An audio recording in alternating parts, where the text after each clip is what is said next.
Welcome to the Brainstorm episode 92. Today we've got Daniel Maguire on the line talking about one of the most exciting futures out there, Robotaxi. Daniel, I feel like we talk about this a lot.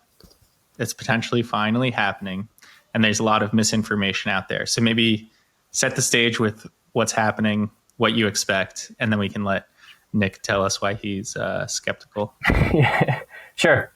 So maybe to set the stage, in terms of last week, we saw for the first time driverless Model Ys in Austin, Texas, which is the first city Tesla plans to launch its Robotaxi service on. At the same time, Elon confirmed they're targeting a date for June 22nd, which could tentatively move depending on safety, which is a wise thing in my opinion, just given the history of the industry. We saw General Motors Grous ultimately collapse because of a safety incident. But why is this such an important moment for Tesla? Well, firstly, it's a transformational in their business model. So they are going to shift from hardware sales of their vehicles to recurring revenue with software-like margins. So that obviously helps the business case for Tesla, but maybe just in terms of rollout. So we know initially it's going to be in a small vehicle fleet of maybe 10 to 20. But ultimately, this will scale up to multiple cities by the end of this year, and eventually millions of autonomous cars towards the end of next year, and then further growth after that. So quite an exciting week for Tesla, and a lot to look forward to. But I'm sure Nick has a lot to comment on. We can help educate the viewers. Well, how did I get painted as the bear here? Well, yeah, we can. Just from Nick comment in the green room. Nick believes just as we do in the Robotaxi future, making it safer for humans. But we need a heel, otherwise we're just. It's not entertaining. Exactly. Well, I can throw in the questions that I get all the time. Right? People say, "Oh, Waymo's already doing this, right? Geofenced area. So what's the difference between Waymo and Tesla in what they're doing?" Yeah, sure. So maybe, a quick Waymo versus Tesla comparison. And I think maybe it's helpful to do that on three fronts. So firstly, as it relates to data. So Tesla has a significant data advantage relative to Waymo. We believe Tesla's gathering just under 10 million miles of full self-driving data per day. That versus Waymo's 250,000 per day. And, why is this important? Well, firstly, it helps train their AI algorithms and helps them encounter the corner cases. And in fact, actually, Waymo just put out a paper last week, which confirmed that they see with increased data and compute, the performance of autonomous vehicles improves. So that's like a case in point coming from Waymo that additional data is helpful. On the cost front then, so, Waymo's vehicles is rumored to cost upwards of 180,000. And this is largely because of their complex sensors. They use a mix of LiDAR, radar, and cameras to help them negotiate their geofenced regions. In contrast, you have Tesla vehicles rolling off the line today, which can cost around $40,000 for a Model Y. You have the low-cost vehicle coming, starting to roll off the production line in the coming weeks, and that's forecasted to be sub $30,000 with EV credits. And then at some point in the second half of next year, you have the purpose-built Cybercab. So that has no steering wheel, no pedals, and that could be tending towards the $20,000 cost mark. So that's data advantage cost. And then just lastly, it's cheaper to produce a Tesla vehicle, but when you compare how much they can produce versus Waymo. So Waymo gave a fleet size of around 1,500 currently and planning to add around 200,000 over the next year in what's not yet an automated assembly line. And in contrast, Tesla 200,000? No, 2,000. Sorry, correct. Yes, 2,000. That's a 1,500. Hoping to add 2,000. And for context, Tesla can produce 5,000 in a day. So between data advantage, cost, and production, you can tell that we're super excited for Tesla to launch its Robotaxi service in the coming days. It's been a long time coming. So, what odds would you place on the event actually happening this week? Well, I don't think there's a quote event that's going to happen. I think it's just going to happen, right? It's like, I think it's starting like it's not like they're cutting a ribbon and then all of a sudden it's happening. I think it's like starting with internal people, which has been in the past what's been going on, but with safety drivers. Probably continue that with no safety drivers, then expand it to the public, and then go from there. Yeah. And so the day just, sorry, hold on. The day just marks what exactly? That it's going beyond just Tesla internal employees? That's my understanding. Are they rolling it out to then a select few individuals? Because it's only 20 cars, so it's not like they're going to launch an app. Well, that has not been confirmed. The app is already the app already exists. It's the Tesla app that anyone who owns a Tesla has, and that will be updated. But as it relates to who's going to be in the vehicles, it's unclear yet whether it's going to be invite only or open to the broad public.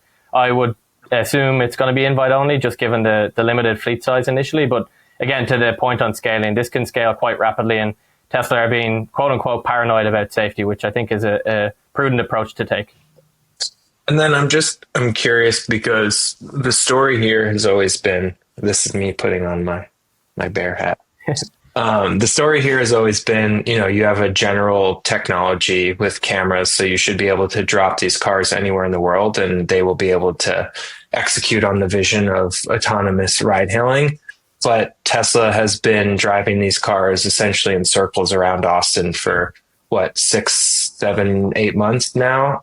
So clearly they're doing some refinement to the individual geographic area. And I think we've talked about it on this call as well. Like in one of the earnings, I believe, I don't know exactly who spoke about it, but there was fine tuning for geographic areas, specific Austin. So I'm curious if that vision of, general autonomous ride hailing is actually happening, or if this is more or less smoke and mirrors and it's actually just being refined exactly to Austin. And how is that actually any different than what Waymo does? Yeah. So I think for Austin initially, lots of fine tuning, but even from what Elon has said about the algorithm as well, is it seems like it's generalizable. On what they were saying, kind of a mixture of experts approach. It's like there's a baseline generalizable capability that should function anywhere, and then fine-tuned for geographic locations would make it even safer. And so it's like you can imagine the baseline's already going to be safer than humans, and then when you're in a snowy area, having something that's fine-tuned on snowy conditions is going to outperform, rather than if it was last fine-tuned on, I don't know, San Diego, and it's not taking into account as much snow. So then it's like you take it without updating to a snowy area, and it's still capable because it's using the model logic of vision in, output out, but probably not as safe as something that was then fine-tuned. So I think, is it smoke and mirrors? No. Is it hyper focused right now, especially at the launch when all eyes are on them? Yes. Does that mean that it's not generalizable? No. So that's kind of my read on it. Yeah. Well, maybe the follow-up question is then how exactly do you get it to scale, right? Daniel, you mentioned in the beginning, like by the end of the year, this is going to be happening in multiple cities, but it's taken them this long to only put potentially 20 cars on the road in 5 days from now. So how do you go from that to within the next 6 months, multiple cities, hundreds of cars, if you had to do all of this just for 10 to 20 cars? Yeah, in Dan, one you city. start and then I'll add on. Yeah, sure. So one thing that's important is the size of the localization. It's not like a specific Austin localization where it's like the cars go into Austin, they map the route, and then they're solely just operating in that. It's like the kind of the layout of Austin and the geographic region. It's not like the city itself. And the other point as it relates to scale is like I mentioned at the beginning of this call, Tesla is being super paranoid about safety, and like one accident here can push it back by several months from a regulatory standpoint. So in my opinion, rightly so, just being super cautious as it relates to safety. And then ultimately the data will show out that these vehicles are much more safer than humans. And then really it's just a matter of the regulators looking at the data and reading it when they have enough at scale, which Tesla can do with its fleet, and then that can help accelerate into multiple cities. And maybe just lastly, before Sam, love to hear your thoughts, but on the generalizable point, there's videos of Tesla full self-driving operating in China without any kind of specific training within China.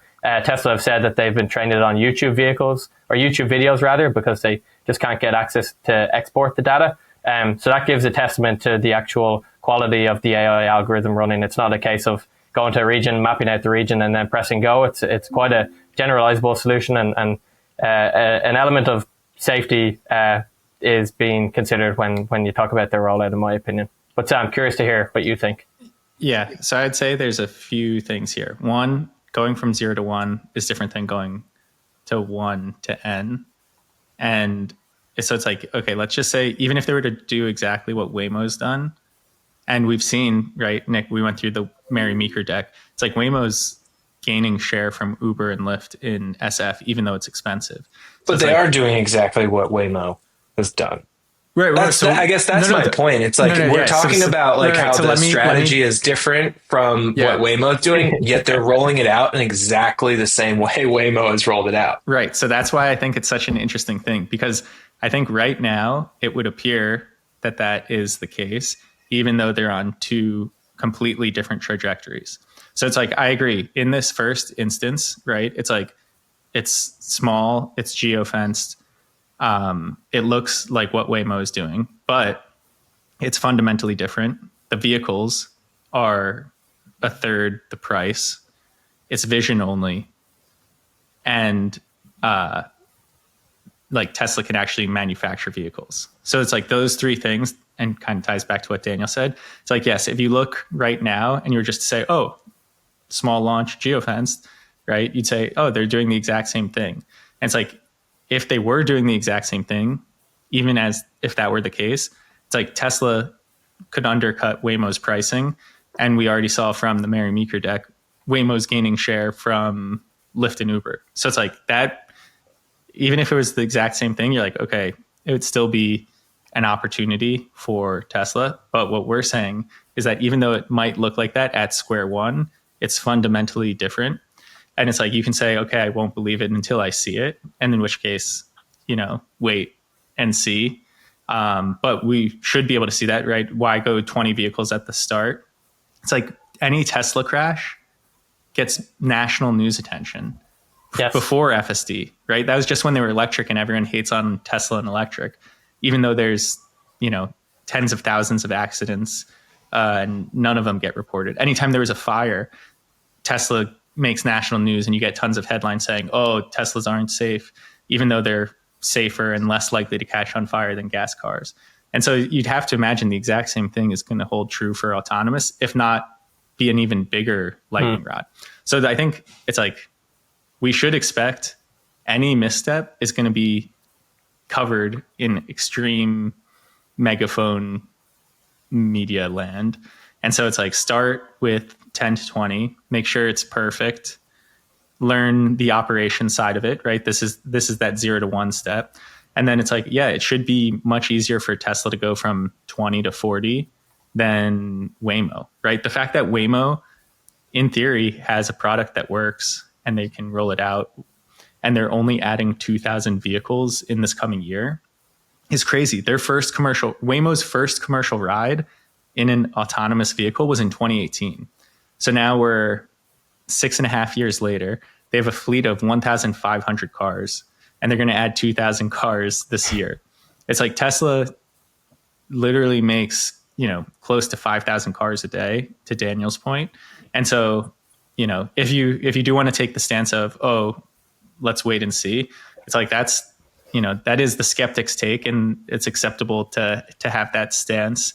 I think there's enough data out there to suggest that even though step one might look similar, they're on two completely separate tracks.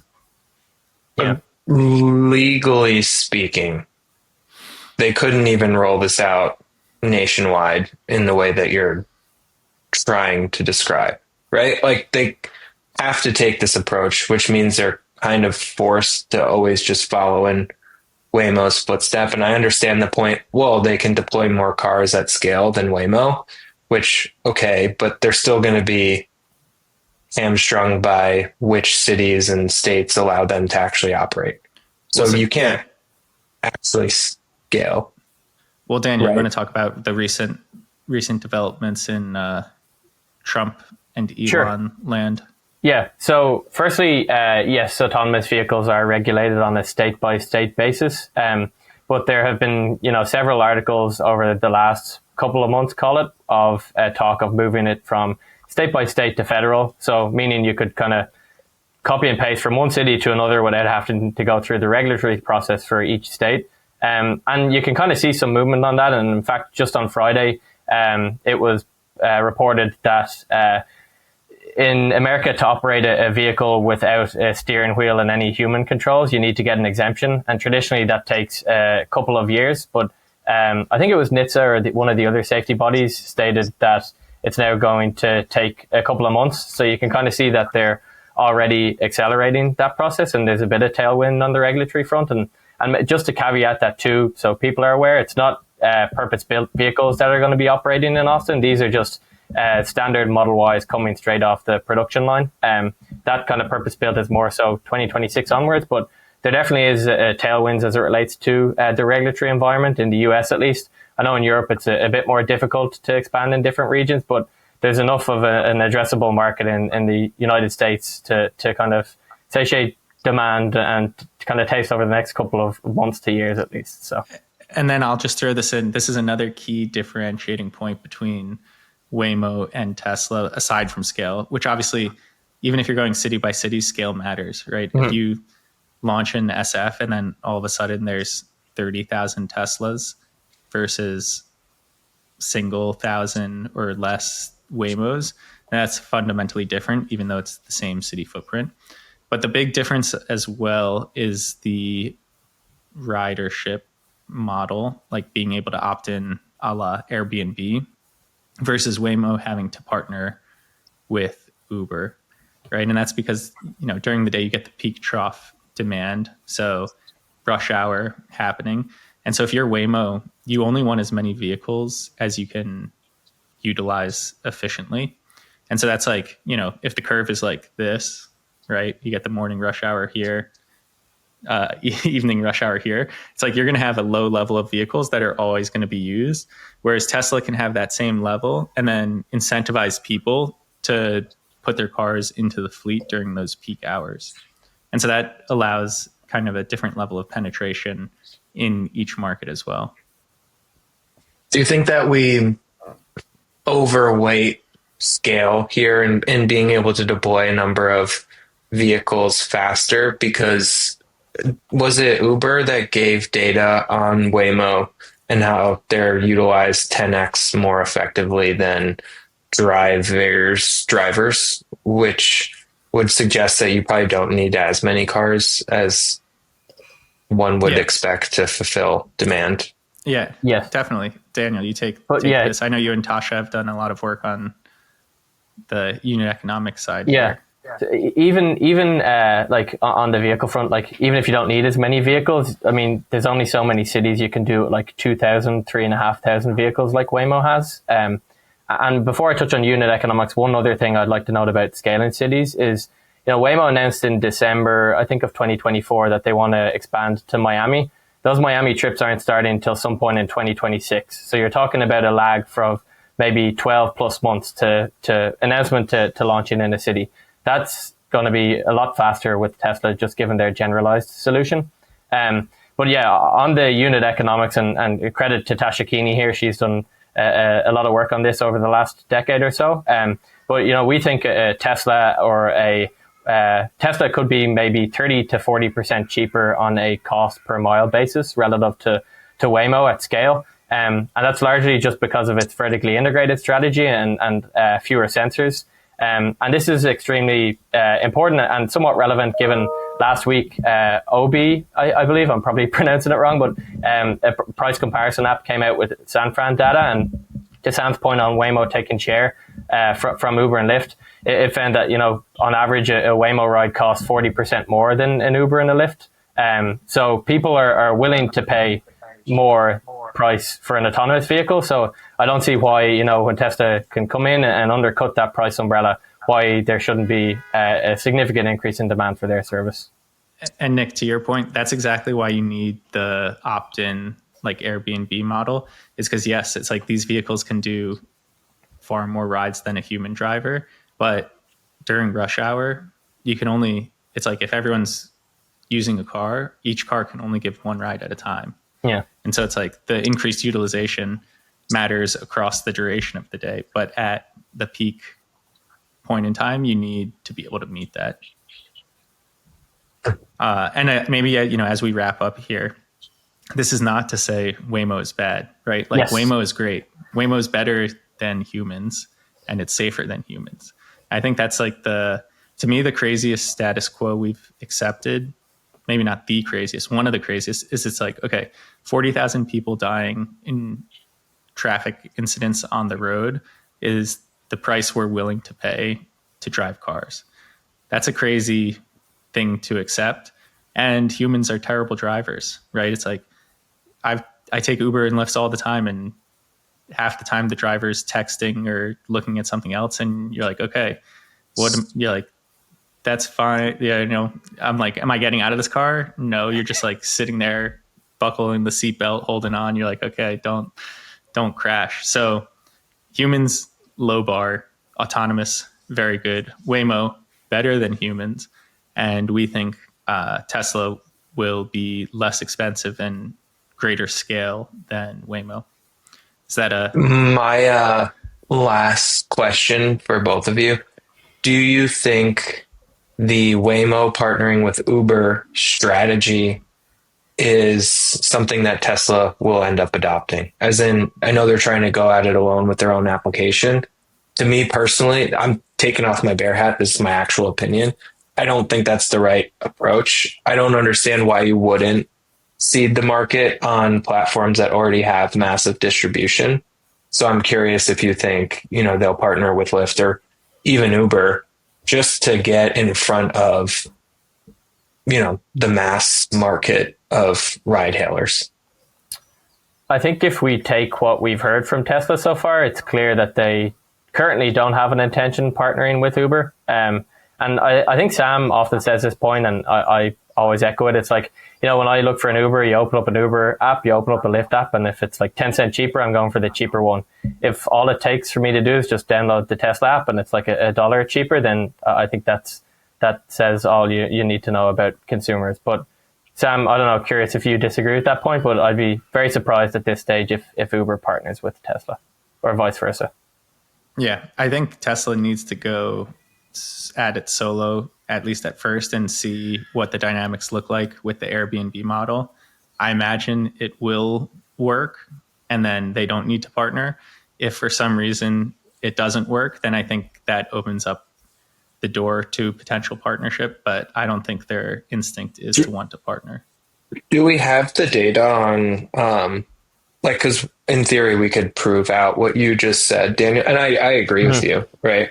But with Waymo, do we know if the majority of the rides today are coming from the Waymo One app or coming from Uber? I don't know. I'm sure there's data we can go out to find. But I know, like in some cities, I think it's Phoenix, and it's maybe solely through. Some of them are solely through. Yeah, solely through. Yeah. So, but I think from my experience with any kind of autonomous companies, like I've spoken to some autonomous delivery drone companies, and they've told me that, you know, most of their deliveries come directly through their own app relative to someone like Uber or any delivery app. So that's just kind of one incremental data point, but maybe that could be a task we can do and figure that out. But so far it's kind of region dependent. Yeah. Nick, I know it's not your natural state to be pessimistic, so we appreciate you putting on your bear hat here. Yeah, I took my bear hat off. Whoops, there was another one on. Yeah, got him. And these bare hands. Oh, no. All right. We'll see everyone next week. Daniel, thank you for joining. Yeah, thanks for having us, guys. Thank you, everyone.